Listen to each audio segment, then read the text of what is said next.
For our viewers worldwide from New York City, I'm Matt Miller. Nvidia knocks the cover off the ball, and that is driving futures this morning. The countdown to the open starts right now.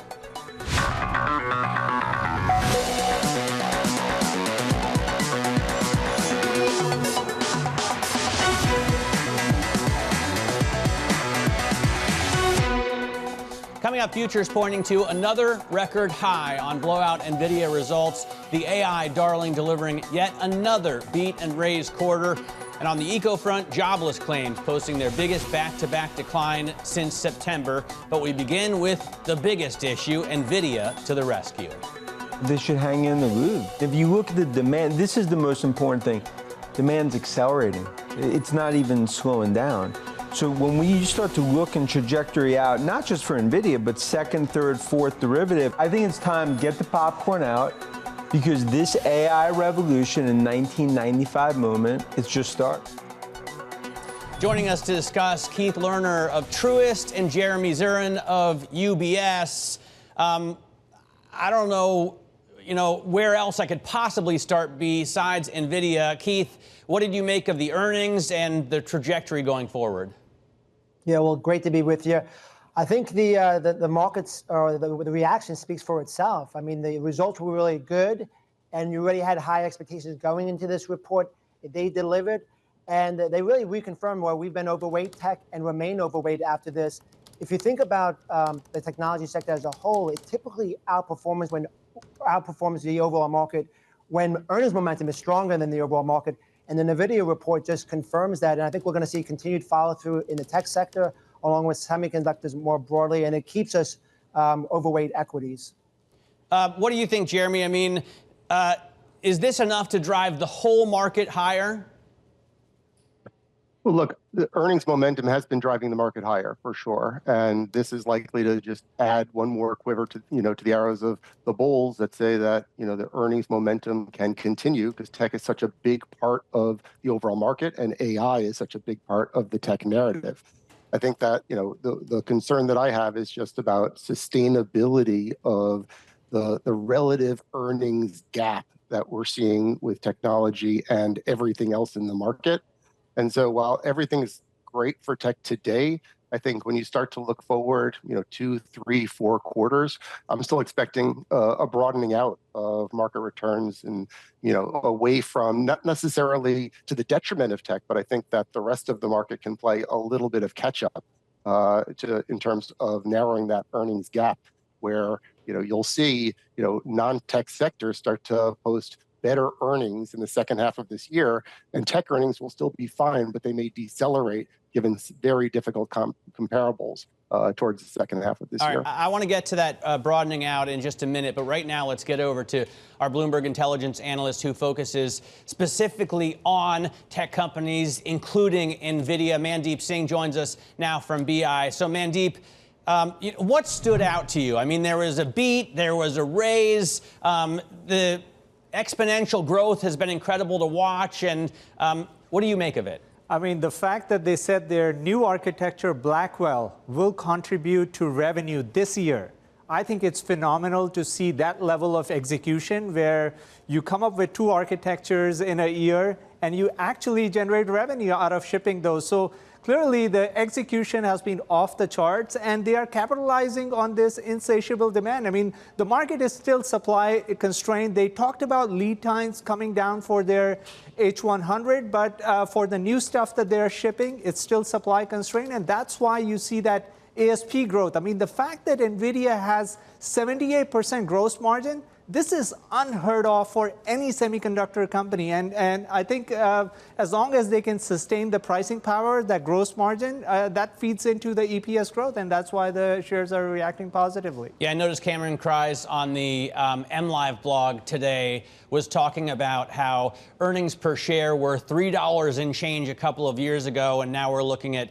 $26 if you factor in the splits, right? He also says, comparing them to Cisco in 2000, that the peak of the Crypto.com earning Cisco at a trailing PE of 118 for the fiscal year 2000. That sort of multiple on Nvidia would represent a pre-split price of more than $3,000 a share should current fiscal year EPS forecasts prove accurate. Now, he goes on, Mandeep, to say, okay, that valuation was crazy with Cisco then, and obviously it came crashing down.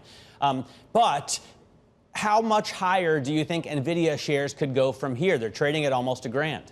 Well, so that's where, as an investor, you have to think about the normalized levels of earnings and the fact that, you know, they're coming off of a year where they had top-line growth of triple-digit. Obviously, at this scale, it's not sustainable. Still, the consensus expects them to do very well, you know, north of 40% for next year. So clearly, the expectations are that they keep gaining market share. And we know the data center market has expanded because of this big AI capex wave. So as long as they can hold a virtual monopoly position, the multiples can sustain. But the moment there is a whiff of a slowdown in terms of the growth rates, that's when you will see multiples correct. But we're not there yet. Well, the pop today in the share price is expected to create over $170 billion of new market cap, which is more than the entirety of Intel. So, you know, there was a time when Intel dwarfed Nvidia, and now the latter is lapping the former. Take a look at the SPLC function on the Bloomberg terminal, because I think this supply chain screen that we have tells a lot of the story. You'll see the suppliers on the left, only about 100, more than 700 customers on the right, but we know that the top four make up really the biggest buyers, almost half. And it's just a pretty amazing function that I highly recommend people with a Bloomberg terminal check out. We have breaking news right now from Morgan Stanley. So I'm going to break away from Nvidia and go to Morgan Stanley's ticker. It looks like James Gorman is going to step down as the CEO, as the chairman, I should say, at the end of the year. So in case you're keeping up with what's going on in the big bank chairs, James Gorman is going to cede his role as the Morgan Stanley chairman at year end. This caps nearly a 2-decade run, of course, at the firm.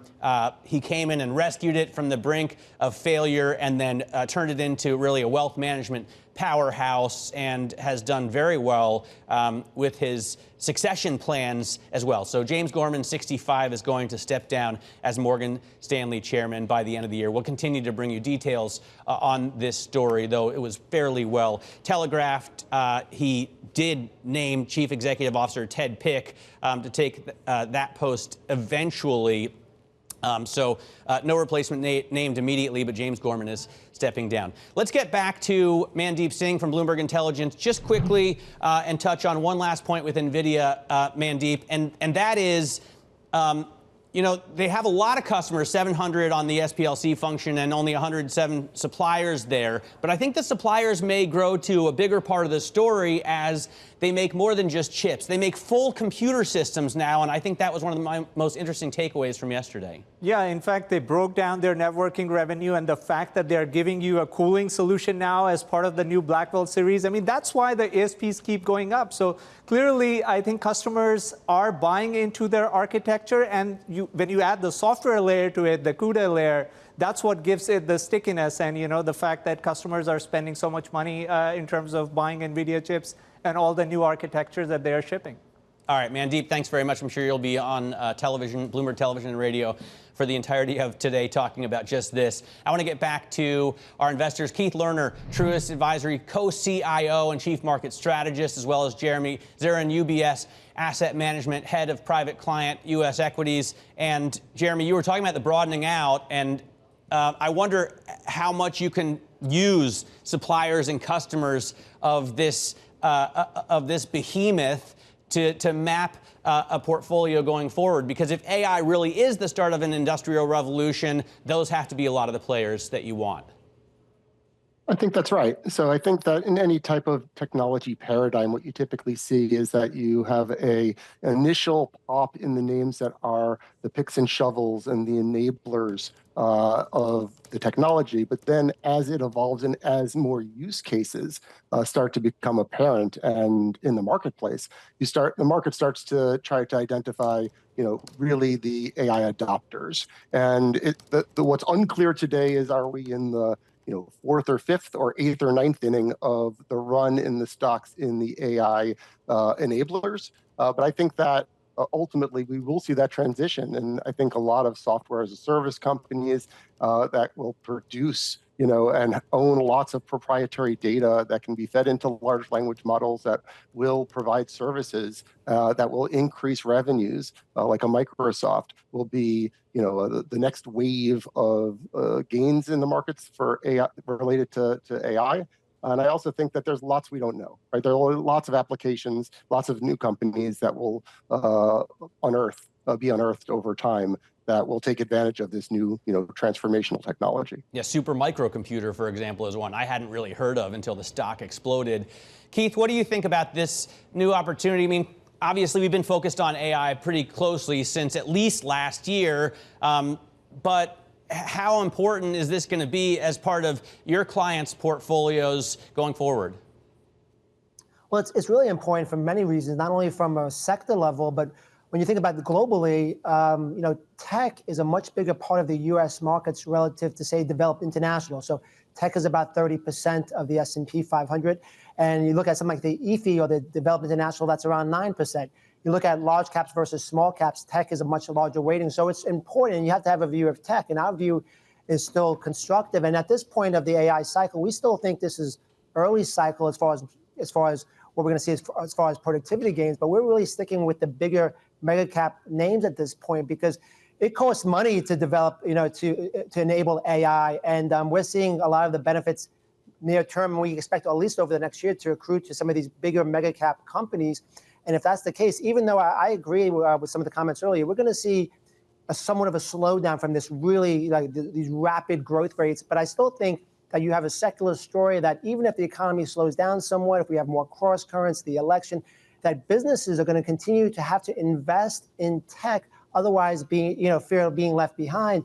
And as a result of that, these Mag 7 type of names should continue to benefit. And as you alluded to earlier, Nvidia, again, I'm not recommending individual securities, but it's trading after this still closer to a 30 multiple. And as you go downscale some of these, like you think about the Metas and Alphabets of the world, relative to their growth rates, they still seem pretty reasonable as well. So we just still think there's overall upside in the space. And that also tells us to stay with the U.S. and be focused on the large cap area as well. All right, I want to talk about that regional planning and, of course, the economy and the election as well with you guys. Keith Lerner of Truist and Jeremy Zirin of UBS are going to stick with us. Right now, though, let's get a look at some of the other individual stocks moving ahead of the opening bell. For that, we go to Bloomberg's Simone Foxman. Simone? Yeah, well, we have to start off, Matt, with shares of Nvidia, which in the pre-market are trading above that $1,000 per share historic marker. Shares there up close to 7% after the CEO heralding the beginning of a new industrial revolution and earnings just outsized. One thing we haven't mentioned so far this morning, the 10-for-1 stock split, really potential to juice retail demand. All the analysts really positive on this. Morgan Stanley, for example, talking about how the backdrop warrants AI exposure even amid extreme enthusiasm. On that AI front, we're seeing gains in shares of Snowflake as well. This is a cloud-based analytics software company. It beat on its revenue in the first quarter when it reported earnings yesterday and raised targets for the second quarter and the year on strong consumer interest in its AI-oriented products. So AI again. One name, however, that is down in pre-market trading is Live Nation. It was a Bloomberg scoop. The Department of Justice and a group of states plan to sue Live Nation for antitrust violations. This really has to do with Ticketmaster's unrivaled control of concert ticket sales. That is a lawsuit that is likely to be filed today, Matt.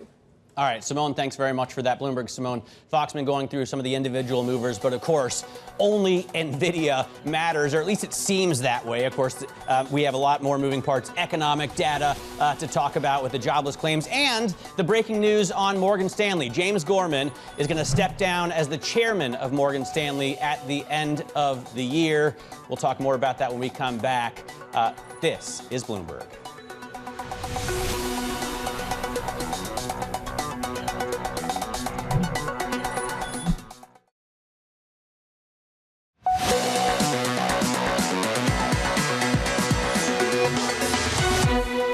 Let's get back to the breaking news out of Morgan Stanley. James Gorman will step down as the bank's chairman at the end of the year. Remember, he already passed on the CEO title to Ted Pick, and it's been thought for a while that Ted Pick will eventually take over as chairman as well, but we don't know who the exact replacement will be for now. Joining us with more is Bloomberg News finance reporter Sridhar Natajaran. So, Sri, what do we know about Gorman's plan? He's already kind of laid out a great succession path after turning the bank around.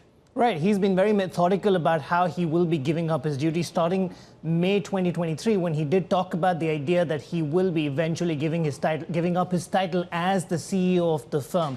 He then said that he will stay on for a little while to help with the succession, to help with the transition, and then give up his chairman title as well. Well, today, he formally announced that he will be stepping down as chair of Morgan Stanley at the end of this year. This is a significant moment in time. This is a man who jumped to Morgan Stanley fairly late in his career. He only joined Morgan Stanley in 2006 to help rejuvenate their wealth management business. But soon after, the financial crisis hit and Morgan Stanley was in a world of trouble. So when James Gorman rose to the title of CEO back in 2010, Morgan Stanley was fending off serious questions about its ability to survive. Not only did he bring back the firm from the brink of failure, he helped transform it into a wealth management powerhouse. You could argue that James Gorman effectively bought low, sold high. And now the challenge for Ted Pick, his successor in the CEO role and most likely as chairman down the road, will be to prove that he can still drive this growth story forward, that there is more gains out there for Morgan Stanley for investors to embrace. Is it likely that we get a different successor as chairman for now, Sri? Since obviously Ted has to be focusing on his new job, is it likely that we get, say, a 1-year interim or 2-year interim chairman before Ted can take over both titles as the most successful Wall Street CEOs are wont to do? That will be a big story if that were to happen. We do not expect that to happen at JP Morgan. Jamie Dimon is CEO and chair. At Goldman Sachs, David Solomon is CEO and chair. And Morgan Stanley, which would consider itself as a part of that trio among the elite of US banking, you don't expect that CEO and chair role to be split. So if Ted Pick were not to rise into that seat, were not to step into that seat, it would indicate not everything's hunky-dory at Morgan Stanley, and we're not expecting that. Although I have to say, Sri, when I was a kid, it was widely considered bad corporate governance to have the CEO also be the chairman of the board. Is that no longer the case, or is Wall Street just an outlier? And look, you're not alone. There are a lot of shareholders who still make that push. They want the CEO and chair role to be separated. In fact, at JP Morgan's shareholder meeting, there were 42% of people who said, more than 42% who said that the CEO and chair role should be separated. That is for Jamie Dimon, one of the longest serving US banking leaders. Despite that, the convention, at least in US banking, has been if the bank is doing well and the bank is in good shape, you normally expect the CEO and chair role to be held by the same person. Corporate governance push, a revival on that front, might change that down the road, but the convention right now is for the same individual in both seats.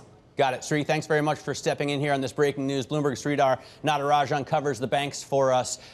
And, of course, we're going to continue to talk about this throughout the day. Keith Lerner, Truist Advisory Co-CIO, and Jeremy Zirin, UBS Asset Management, Head of Private Client, U.S. Equities, still with us. And, Jeremy, let me just start with you on the banks broadly. I know you guys aren't going to be recommending individual stocks, but what do you think of the big Wall Street banks? They seem to be in very good shape right now. And if rates stay higher for longer, maybe that means better net interest income. Yeah, I think that the broadening out theme that we talked about a little earlier, the banks are front and center. So I think the problem the market has had with the broadening out theme over the past few months is that tech earnings and growth stock earnings have been surging while the earnings base for everything else has been flattish. I think the catalyst for this broadening out ultimately will be disinflationary trends starting to reassert themselves, interest rates starting to come down a bit on the long end of the curve, and the Federal Reserve cutting interest rates, short-term interest rates in the second half of the year. If that transpires, then I think that financials are in very good shape to be a beneficiary of this broadening out. I was in Germany for 6 years covering banks there, moaning about low interest rates, 0 or negative. Are they now really that concerned about high interest rates, Jeremy? Do they really need a cut? Well, it's more about just the economic activity and stimulus that low interest rates would have for the more cyclical sectors of the economy, right? One of the reasons we have this big earnings gap between secular growth and cyclical growth is because high interest rates are stunting cyclical growth. And so if we start to see greater confidence that the Federal Reserve is going to start to embark on a easing cycle, I think that can start to unleash some capex from companies, and that can improve loan growth and limit credit risk for the financial sector and allow for valuations to expand as well. It's interesting. Torsten Slok from Apollo was talking about higher supercore inflation. It's trending higher right now because we have hospital services and auto insurance really driving that up. The housing market is stuck, Keith, and so a lot of people are hoping the Fed will cut rates to drive that kind of economic activity and anything else that's demand driven, right? What do you expect the Fed to do? It's in a tough position. Yeah, I mean, we're actually now more in line with the market. We think 1 or 2 rate cuts is still more likely, and that's last year when the market was pricing in 6 to 7, we really thought it was probably going to be 2 or 3. So now maybe we've adjusted slightly down.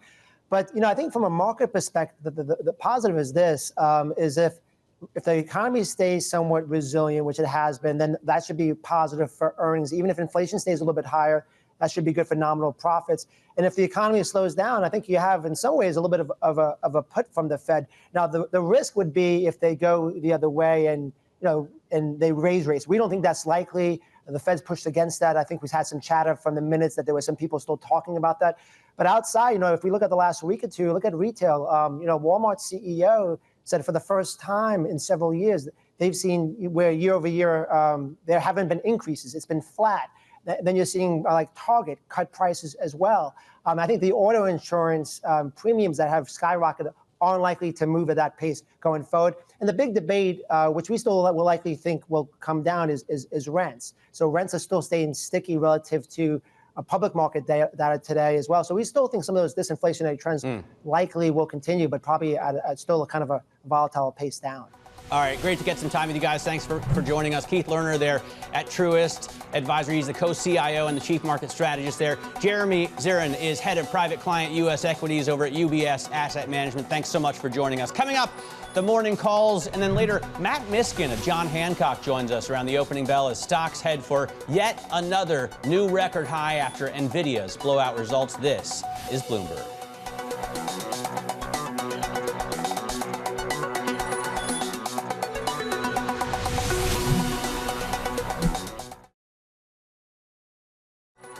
Time now for our morning calls. First up, Oppenheimer downgrading Under Armour to a market perform, pointing to weakening demand trends there. Next up, JP Morgan upgrading Hasbro to overweight, saying the company is positioned for impressive toys growth. And finally, Argus upgrading Wynn Resorts to a buy, highlighting the rapid recovery in Macau. Coming up, the opening bow with John Hancock's Matt Miskin. This is Bloomberg.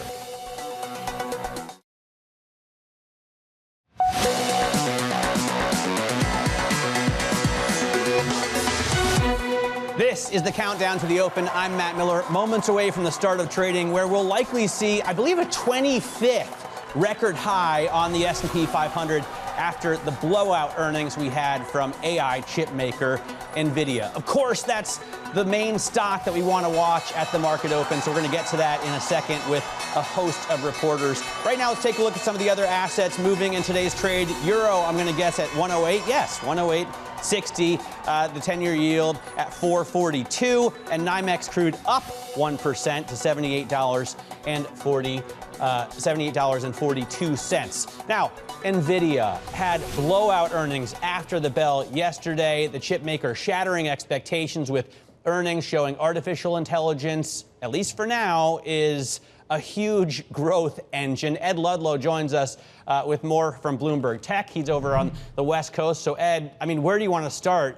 The revenue beat expectations. The earnings are, I think, 8 times what they were 2 years ago, and the shares just continue to rocket higher.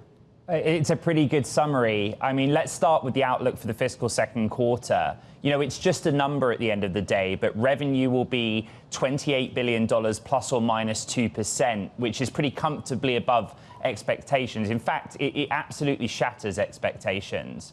But the story's becoming more clear that Nvidia is starting to sell the current generation H100 GPU and has a pipeline of demand for the next gen H200 in the future Blackwell beyond just the hyperscalers. That was very much the narrative, that consumer technology, enterprise, government customers are now going to start showing meaningful revenue. And so the AI story or the growth story is sustained. And then they told you everything that you kind of wanted to hear. They are supply constrained. In other words, demand outpaces supply. Blackwell, which is the combination GPU, CPU, the next gen AI accelerator, ships starting this quarter, ramps next quarter, and actually goes into data centers in the fiscal fourth. That's probably quicker than the market had anticipated. And, you know, I'm paraphrasing, but Jensen Huang basically said, we will see lots of revenue from Blackwell this year. And that probably took some by surprise. You know, Tom Keene used to have a jargon alert on surveillance, and it would have gone off a number of times there, Ed. Hyperscalers, just to start with, is something that I don't think everybody out here knows what that is. If you go back, though, to old-fashioned math, I have a viewer writing in saying that post-split, each point move in Nvidia stock is going to add about $25 billion in market cap. So almost the revenue for the quarter. Each penny is going to add $250 million in market cap. This stock is just an absolute behemoth. First of all, I really appreciate your point on the hyperscalers and the jargon. One thing I would say, I've learned a hard lesson in the last 12 months, that on the sell side and buy side, you have a lot of desks that are really going into granular detail to understand what's happening with NVIDIA. But we were basically talking about the cloud providers building massive data centers, and that's where all the GPUs or the chips were going. Now they're going to smaller scale enterprises, you know, on-prem, basically servers that sit in your office. And that's interesting. On the stock split, all you need to do, go to Reddit, go to X, Google Trends in real time. NVIDIA was top yesterday during earnings. And what's so interesting about this is the divvy was kind of like an interesting thing. It's a bump from 4 cents a share to 10 cents a share on a $1,000 stock. But on the stock split, it lowers the barrier to entry for retail investors who are also like micro-focused on the AI story. I wonder how that does trading. But in the future, what if growth slows? Then we start to think about cash flow. And I think that if you were cynical or skeptical about the sort of investor-friendly policies that were announced last night, you go back to cash flow and try and do the math of how NVIDIA can continue to justify its valuation. Those are kind of the conversations I had last night. All right, Ed, great to get some time with you. We look forward to your program. Ed Ludlow, host of Bloomberg Tech, kicks off at 11 a.m. East Coast time. 8 a.m. on the West Coast. Turning now to entertainment, the Justice Department is seeking to break up Live Nation and Ticketmaster, according to people familiar with the matter. Simone Foxman has more on this. Is it fair to say monopoly? Can we say? I guess unrivaled is the right way to say it. Unrivaled control of concert ticket market. There's been some discussion this morning about whether it's a monopoly or a monopsony, but one thing seems clear, that the DOJ and states will file this suit today in the Southern District of New York. They're going to go after the exclusive ticketing contracts with concert venues, the dominance that Live Nation and Ticketmaster really exert over concert tours and venue management. They're going to allege, we understand, that this has raised fees, has raised prices for consumers, has eliminated innovation in the industry, and of course has limited competition.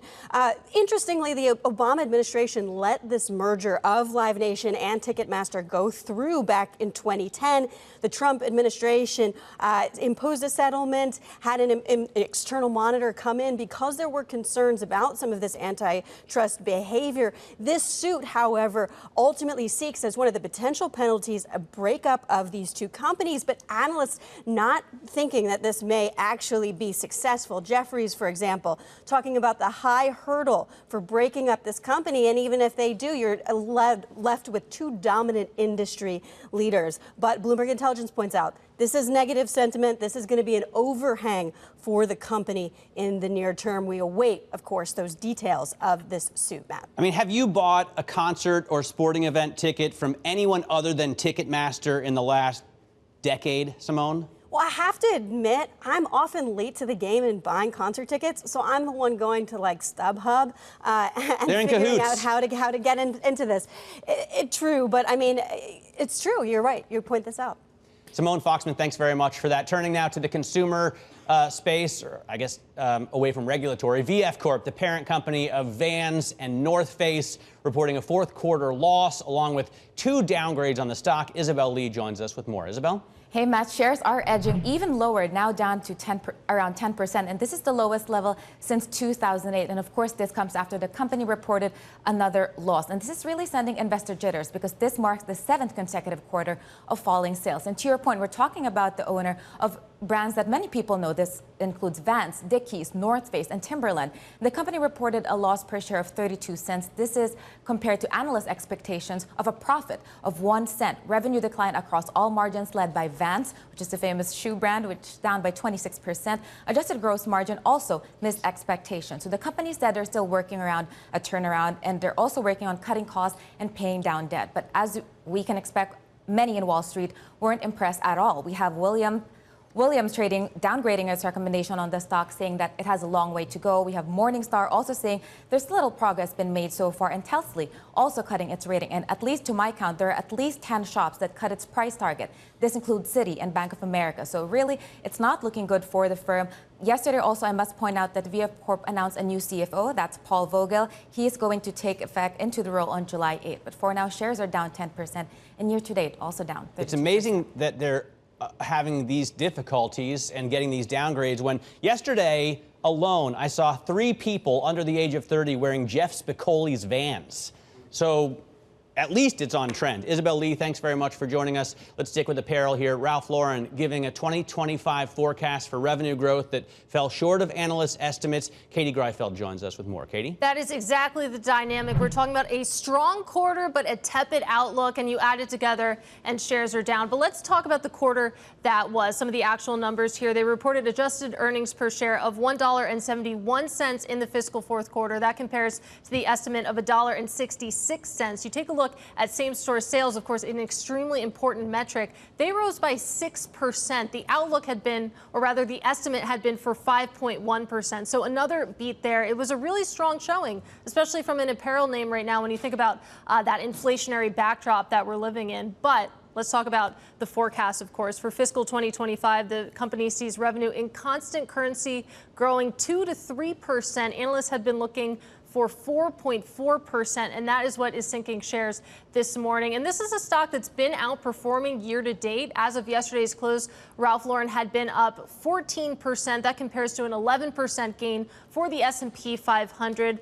This could be a situation of under-promise, over-deliver. The likes of Bloomberg Intelligence noting that the guidance may leave room for future upside, but for right now, shares down about 1.5%, Matt. Katie, thanks very much. Katie Greifeld there on Ralph Lauren. Joining us now is Matt Miskin, co-chief investment strategist at John Hancock Investment Management. We talk, Matt, about a lot of different stocks there, but it seems like at least today, Nvidia is the only thing that matters after the blowout earnings and raise that came out after the bell yesterday. What do you think about the AI sector? Yeah, we almost think about it like a Seinfeld bit where it's like, why don't you just tell me where the earnings are going to be in terms of the analyst community looking for this stock and trying to project out, find out where these earnings are going. And they just keep underestimating the power of this business. So it's been really compelling to see. We have been overweight tech for much of the last 5 years. It's the strongest earnings in the world. It's lifting S&P 500 earnings. If you don't have tech in the S&P 500, you're probably growing earnings about flat. So it has been a huge earnings engine. It is something that we think is going to continue to hold up of the best earnings-wise, and that's why we still like the sector. Is it too big? I mean, I'm getting messages from fund managers, I guess, who don't own Nvidia, and they're angry about all the bullishness here. At some point, it's going to be overvalued, right? How do we get there? Yeah, I mean, you're starting to talk about these numbers, and it's like 2 trillion to 3 trillion, and you were just referencing actually some of the market cap stats about how if this stock moves much more, you're adding it another business in terms of valuation. And yeah, I mean, it is starting to become rich. But especially if the rest of the market is struggling to show earnings, the ones that are powering ahead with earnings are going to get rewarded for that. And the valuations on a multiple basis aren't that terrible given their earnings growth. So there is going to be a time, but again, the margins on the business are 70%. You've got high cash balances on all these technology companies. They've got the balance sheet strength. We're seeing other companies. I mean, the last 24 hours is like a microcosm of the last couple of years. You've seen a lot of these retailers struggle with the consumer. You're seeing earnings misses on other kind of companies. The Fed is becoming more hawkish, but AI is saving the market. I saw a great Onion headline this morning riffing off the Red Lobster shrimp story from the other day. Bankrupt Red Lobster runs all-you-can-grab copper wiring promotion. This is one of the other, I think, amazing stories in this market. Copper at an all-time high. And, of course, it plays a role in AI and the electrification of everything. What do you think about copper right now, Matt? It's such a momentum trade. And really, I mean, we've gone from cocoa as a momentum trade to copper. And I do not see actually the fundamental support. You know, you look back at the last periods where copper really rallied, they had a great support for it. So it was the Chinese, basically build out of all the cities, all the infrastructure, 2006, 2007, 2021, copper was at all-time highs. With the coming out of COVID, the huge build out of the housing market and globally reacceleration. China right now is really struggling with the housing market. The fundamental support there, I mean, you might be knocking down cities and have a lot of extra copper lying around. You can reuse it. But at the end of the day, right now, there's momentum trades all over markets. It has become a very quantitative algo market, and you've got to be careful of whipsaws. Yesterday, copper was down about 5% after a huge rally. We're watching that closely today because if it's a follow through on the downside, we think there's going to be more meaningful downside follow through there. But it's one of these things, you know, you can get whipsawed easy in some of these pockets of markets today. Well, but I mean, the record high in copper, the record high in gold, the S&P is up another 12%. Nvidia has doubled. Are financial conditions really constraining here? Is the Fed doing its job to bring inflation down? That's the nasty side effect. And it's a great point. You know, I mean, financial conditions look easy. They are of the easiest. You know, if you go to the Bloomberg terminal and take a look at it in history, high yield spreads are under 300 basis points historically. That is exceptionally easy. The dollar is the only kind of, I'd say, mix to that. It is relatively strong, but the VIX is, about 12. There is just a lack of risk being priced into markets today. And, I get it. Nvidia, one stock, has great earnings. Some other big tech companies have had great earnings, but broadly, there's pockets of risk out there. And we think we just came off a mini economic cycle from the Fed pivot just 6 months ago, and we're seeing deceleration of economic growth in the U.S. at least. We're going to see if globally that happens. But actually, Europe, the PMIs the last couple of days that just came out this morning were pretty strong. So it's a mixed backdrop. It's challenging on the macro side. We're just trying to follow the earnings at the end of the day. Matt, great having you on the show. Hope we get you back. Matt Miskin there is co-chief investment strategist over at John Hancock Investment Management. In a sense, my alma mater, as I interned for Tucker Anthony about 100 years ago, which was a John Hancock company. Coming up, fresh PMI data about to cross the wires. We are breaking those numbers for you next with Michael Mckee. This is Bloomberg.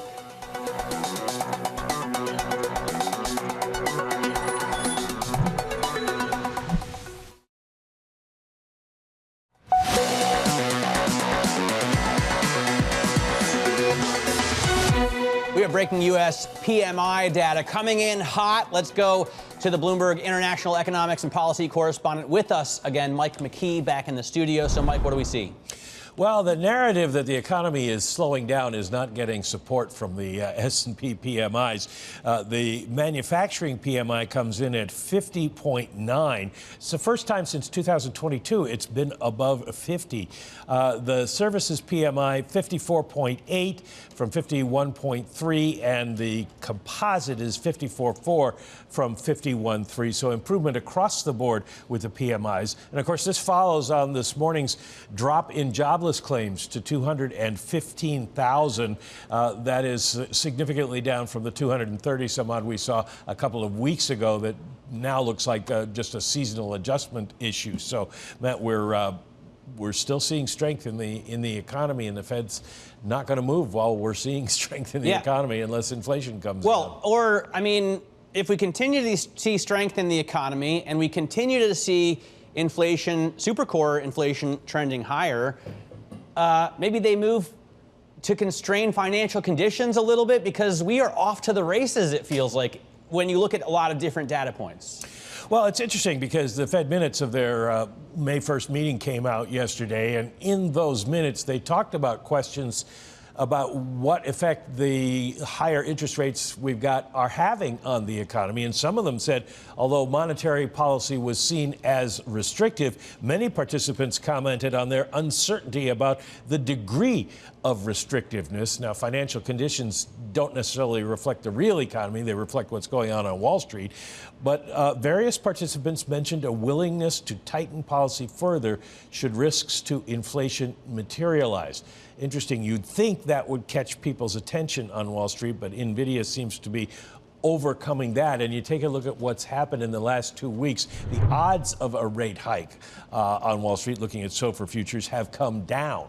So at this point, the rate hike, even if the Fed was talking about it 3 weeks ago, doesn't seem to be a realistic possibility. The only question is, when does the Fed let us know that they might be willing to cut? Do they have to cut eventually, Mike? I mean, we owe so much money that the carry costs are going to hurt if we have this higher for longer picture. Well, if inflation didn't come down, they would keep things higher for longer, and they look at where we are and say, look at the economy. It's doing just fine with rates where we are.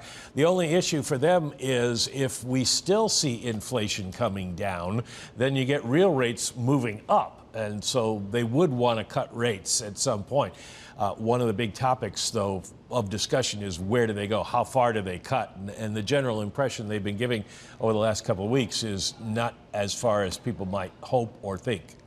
All right, Mike, thanks very much. Bloomberg's Michael Mckee, International Policy and Economics Editor. For some more of the sector price action, let's get to Bloomberg's Simone Foxman standing by. Simone, what do we see? Well, Matt, it's all about Nvidia. That's what you've been saying all morning, and that's what we see when we look at our IMAP function. Infotech, the sector up highest this morning, up 1.5%. Only energy slightly in the green. Everything else we're looking at in the red. It's a reminder that Nvidia is 18.6% of the S&P 500 Infotech index. Notably, when we think about Nvidia's size and impact, its market cap, which crossed $2.5 trillion at the open, is actually now larger than Tesla's and Amazon's combined, larger than Canada's entire GDP, our Terrell Holt points out. Also watching the Philadelphia Semiconductor Index, that's 14% Nvidia. But also we're seeing trading in ASML, AMD, other semiconductor shares higher in sympathy with this. Coherent, also a name that we're seeing trade higher this morning, Matt. Yeah, fascinating stuff. Market cap of Nvidia right now, $2.53 trillion. Fewer than 14 of those make up the total federal debt of the U.S., which is $34.5 trillion. Simone, thanks very much for joining us. Coming up, the market-moving events you need to be watching. That's next in our trading diary. This is Bloomberg.